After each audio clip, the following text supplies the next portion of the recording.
Hej og velkommen til endnu en case fra IPR-info.dk.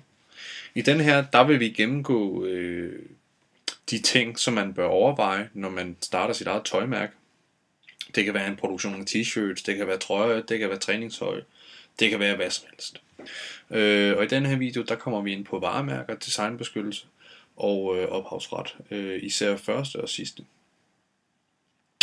Men det første vi gennemgår, det er lige en lille oprids af, hvad er det for en case vi har med at gøre. Her i den her case, der er det t-shirts med tryk. De sælges i Danmark, og de produceres i Polen. Så det er ligesom fundamentet, som vi skal forestille os, vi ligger ovenpå. Og det kunne sådan set også være produktion i Asien og salg i udlandet osv. Så er omstændighederne naturligvis nogle andre, men baggrunden for det at starte en produktion, starte et brand, er sådan set de samme. Det er de samme overvejelser, som vi vil gå igennem den her fiktive case. Når man sådan skal starte en virksomhed uanset hvilken branche man er i, så skal man selvfølgelig gøre sig en del overvejelser. I det her tilfælde, jamen der skal man måske overveje, hvad er det for noget tryk? Er det logo eller motiver, som vi ønsker at have på? Og hvem designer det? Er det noget, vi finder på nettet? Er det vores egne billeder? Er det ølmotiver eller billogoer? Eller er det måske nogle remakes af eksisterende motiver, som for eksempel det man kender fra Andy Warhol, hvor han har malet Marilyn Manson og sågar også Dronning Margrethe, altså nogle nye værker. Hvad skal navnet være? Er det noget, som man kan beskytte som et varemærke? Og skal t-shirten have en speciel form eller facon? Er der noget i selve produktet, som gør, at det på en eller anden måde kan designbeskyttes? Vores t-shirt, eller vores virksomhed, jamen den hedder T-shirts med print. Det er vores udkast til et navn. Det er simpelt, og det er nemt at huske.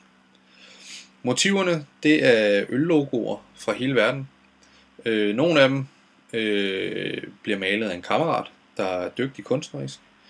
Nogle af dem bliver hentet fra internettet, og nogle af dem bliver, hvad skal man sige, de bliver en blanding af de to.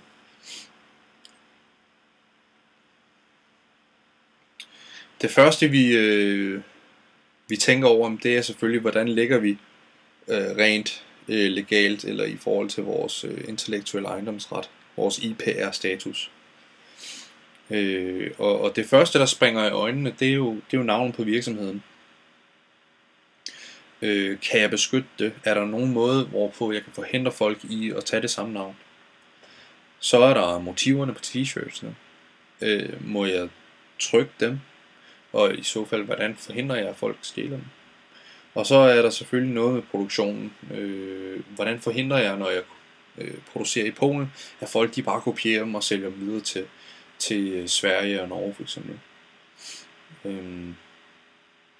Så der er en hel del ting, som man bør overveje rent juridisk, så man undgår komplikationer. Hvis vi starter fra toppen af, varemærker, jamen så kan vi jo gennemgå selve det, hvad er et varemærke, og hvad kan blive et varemærke. Og det er jo vigtigt at tænke på, at et varemærke, det er kun gyldigt, eller så det er gyldigt, når det er registreret, eller når det benyttes. Det betyder, at det, fra det øjeblik, jeg begynder at drive min virksomhed, eller på en eller anden måde kommercialisere det, jamen så er varemærket sådan set okay. Men der er en regel, som man skal huske på, og det er, kan et varemærke være generisk? Og det er et ledende spørgsmål. Nej, det kan det ikke. Og generisk her, det betyder, at det er selvbeskrivende. Vores virksomhed, T-shirts med print, er selvbeskrivende. Den fortæller noget om den ydelse, vi leverer, den service, vi giver, eller det produkt, som vi producerer. Og derfor skal vi faktisk ikke bruge det som varemærke. T-shirts med print kan aldrig blive et varemærke for en virksomhed, der producerer t-shirts. Så er der noget med, hvad er der andre virksomheder, der har, når vi skal finde et nyt navn, der har det samme. Hvis nu at vi forestiller sig t-shirts med print, rent faktisk kunne være et varemærke, jamen hvad så hvis der var nogen, der havde det samme navn? Og her er vi jo faktisk ude i, at du måske i virkeligheden godt kunne have et produkt, som ikke er t-shirts, som kunne hedde t-shirts med print. Det kunne for eksempel være, for at tage et skørt eksempel, det kunne være et bilmærke, der hed t-shirts med print. Fordi t-shirts med print det er ikke selvbeskrivende omkring det, du får, når du køber en bil. Hvis nu vi valgte et andet navn, hvis vi nu valgte Samsung for eksempel, og det er jo telefonbrand, og hvis det brand ikke havde været så stort som det er i dag, jamen, så kunne man faktisk godt gå ind og forsvare sig. Jamen, det kan godt være, at der er en telefon, der hedder Samsung, men jeg laver t-shirts, og de to ting er ikke beslægtet. Og så længe man gør det uden at forsøge at lukrere på det andet navn, det vil sige altså med gode intentioner, så kan man faktisk godt have et sideløbende navn med et andet produkt. Samsung er måske et dårligt eksempel, fordi det er sådan en mega brand, men det kunne være et hvert andet navn. Så længe at man overholder god pli, jamen så kan man faktisk godt benytte det. Og det samme gælder selvfølgelig, hvis man ønsker at bruge sit eget navn. Man kan godt om en t-shirt bruge navnet McDonald's for eksempel, hvis det er ens eget navn, så længe at man ikke forsøger at lukrere på den anden virksomhed, der hedder McDonald's. Altså der skal være en klar forskel på de to varemærker. Vi kan heller ikke i logoet, et varemærke, det kan jo også være et logo, vi kan ikke i logoet gå ind og lave et gult M og så videre, fordi så forsøger vi at lukrere på det andet brand, som er McDonald's, eller det andet varemærke. Så det er de overvejelser, man bliver nødt til at gøre så, når man finder på et navn. Så er der sådan noget som ophavsret eller copyright, som jo dækker kunstneriske værker på den ene eller på den anden måde. Og derfor bliver man nødt til at gøre sådan nogle overvejelser over, hvilke motiver man benytter. For eksempel så er der sådan noget som at gå ind og tage en andens billede og putte det på sin t-shirt. Altså om man må bruge andres logo. Det er en krænkelse af ophavsretten på billedet. Og i værste tilfælde, så kan man blive tvunget til at betale kompensation til forfatteren eller fotografen. Derimod så er der nogle regler om det med at gå ind og ændre andres ting og så bruge det. Det er sådan, at man skelner mellem originale værker og nye værker. Så derfor så kan man faktisk godt gå ind og tage et eksisterende motiv og ændre det i en sådan grad, at det bliver til et nyt værk.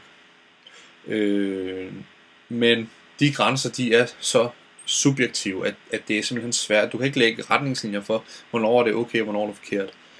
Vi snakkede før om Andy Warhols billeder, som var blevet kopieret, eller Andy Warhol havde taget nogle fotografier, og så havde han lagt farver på. Og dengang var det okay, men vi har sidenhen set et billede fra Associated Press af Barack Obama, som blev kopieret, ændret farverne og sat på t-shirts. Og i første omgang så blev motivet, det blev kendt til at være et nyt værk. De ankede sagen, Associated Press ankede sagen, og herefter blev der altså tale om, at t-shirt-producenten altså skulle betale kompensation til Associated Press. Og jeg skal nok smide linket i beskrivelsen nedenunder, så I kan gå ind, og så kan I jo selv se, hvad det er, vi snakker om. Så er der sådan noget som citater. Må jeg trykke dem? Ja, hvis det er din egen, eller ja, hvis ophavsretten den er udløbet.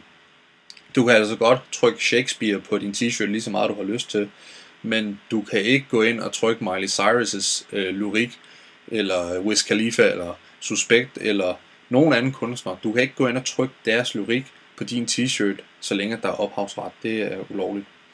Og så er der sådan noget som, hvad med billeder af kendte mennesker? Ja og nej. Fordi hvis du ikke ejer rettigheden til billedet, så må du faktisk ikke. Så er der nogle andre regler i forhold til det at være kendt, som jeg vil komme ind på her, som gør, at man en gang imellem bliver nødt til at finde sig i, at der kommer nogle billeder ind. Men det behøver vi ikke komme ind på nu. Altså. Så længe man benytter sig af sine egne billeder, så er det okay. Så er der noget med beskyttelse i udlandet. Fordi hvis du producerer i Polen, så kan du måske blive nervøs for, at du kun får halvdelen af den produktion, der foregår på fabrikken, og den anden halvdel, den bliver solgt udenom dig. Her bliver man nødt til at kigge på, hvad er det for et land, som du producerer i. For eksempel i forhold til, hvad kan de kopiere mine motiver? Som udgangspunkt, nej. Hvis du har lavet et motiv, som er unikt, så må de ikke kopiere det, fordi ophavsretten, den er international. Det er dog sådan, at der er forskel på, hvor lang tid ophavsretten den løber. Blandt andet i England i PT december 2013, jamen der er den kun 25 år fra værkets start, og sådan er det sikkert også i flere lande. I resten af EU, der er det 70 år efter personens død. Hvis dit varemærke allerede eksisterer, hvis det navn, du kommer frem til, allerede eksisterer i produktionslandet, og for en lignende ydelse, så kunne man godt være fristet til at lugte fare.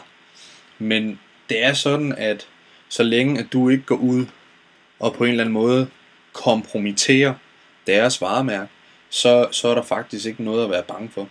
Fordi at du går ikke ind med en produktion i Polen og kompromitterer eller forringer eller forøger værdien af et eksisterende brand ved samme navn, fordi du sælger i Danmark. Og derfor så kan du faktisk godt gå ind og producere dit tøj i Polen. Du kan ikke få registreret varemærket i Polen, men du behøver ikke være nervøs for, at der kommer nogen og sagsøger dig, så længe at du holder dig fra det marked, hvor varemærket er registreret i forvejen under samme navn for samme ydelse, så er du i god jord. Og i øvrigt, så længe at du ikke har haft kendskab.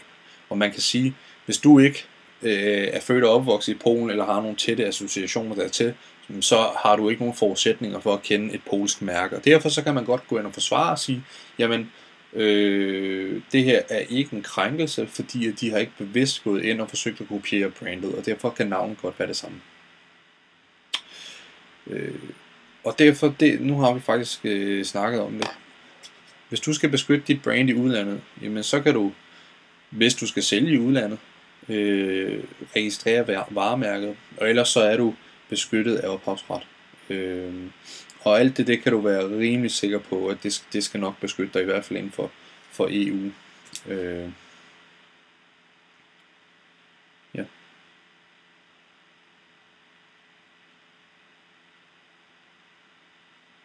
Super. For at vi ligesom kan få udlevet den her virksomhed, så bliver vi altså nødt til at ændre vores strategi en anelse. Vi kan ikke lave en virksomhed, der hedder T-shirt med print. Det kan vi godt, men vi har ikke mulighed for at beskytte vores tøj eller vores brand. Med det navn, der kan hver anden gå ind og lukrere på vores kvalitet for eksempel. Og derfor så skifter vi navn her til Print Cheese. Det lugter lidt af fisk, som man siger. Det minder lidt om det samme. Men det her, det er ikke et generisk navn, i hvert fald ikke herhjemme. Motiverne ændrer vi for øllogoer. Det bliver billeder af mig selv og remakes af andres billeder. Altså det vil sige, at jeg går ind og ændrer billederne i sådan en grad, hvis det ikke er mig selv, eller hvis det ikke er billeder, jeg selv ejer, at der er tale om et nyt værk. Altså man må simpelthen ikke kunne sige, okay, det er et Heineken-logo, hvis det er det, jeg går ind og laver om. Der skal simpelthen laves om på det, så man tænker, okay, det her er et nyt motiv. Og som sagt, så er Polen, de er underlagt EU-lovgivning, så der er ikke nogen grund til at være bange. Så det var vores lille case-video omkring det at starte et nyt tøjmærke. Der er mange overvejelser at gøre i forhold til sådan noget med intellectual property rights, ophavsret, intellektuelle ophavsret generelt. Men så længe man lige gør sådan nogle overvejelser omkring, hvad er det, jeg vælger at trykke, hvad er det, jeg skal have lavet, og hvor kommer mit materiale fra, så er det faktisk rimelig nemt at undgå problemer. Jeg håber, I kunne bruge det. Hej.